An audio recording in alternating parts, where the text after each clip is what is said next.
ایک صاحب نے سوال کیا، السلام علیکم ورحمۃ اللہ وبرکاتہ۔ وعلیکم السلام ورحمۃ اللہ وبرکاتہ۔ استاد محترم، دوسری صورت ہے کہ اگر مالک مکان یہ کہہ دے کہ یہ 2 کروڑ مجھے دینا اور اس سے آگے جتنے بھی وہ آپ کے ہو گئے، تو یہ صورت جائز ہے؟ یعنی جزاکم اللہ خیر کثیر، یعنی انہوں نے پچھلا سوال یہ پوچھا تھا نا کہ یہ کس کے لیے مکان خرید رہے، کسی اور کے لیے، تو اب یہ کہتے ہیں کہ مالک مکان نے کہا کہ 2 کروڑ مجھے دینے، آپ جتنے کا آگے بیچیں وہ آپ کا ہے۔ دیکھیے گا، اگر تو آپ اپنے لیے خرید رہے ہیں تو آپ اپنے لیے خرید رہے ہیں، یا جو مالک مکان ہے اس کی طرف سے آپ وکیل ہو گئے، انہوں نے آپ کو کہا کہ یہ مکان آپ 2 کروڑ سے آگے جتنے کا بھی بیچیں گے وہ آپ کے ہیں، تو ٹھیک ہے، اس صورت میں 2 کروڑ سے آگے آپ جتنے کا بیچیں وہ آپ کے لیے ہیں، اب جائز۔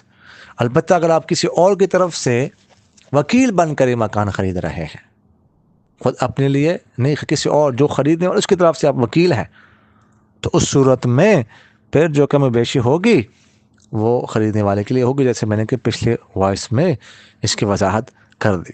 پھر آپ صرف کمیشن لے سکتے ہیں، اس کے علاوہ جو ہے نا قیمت میں آپ کچھ نہیں لے سکتے۔ جزاکم اللہ خیر۔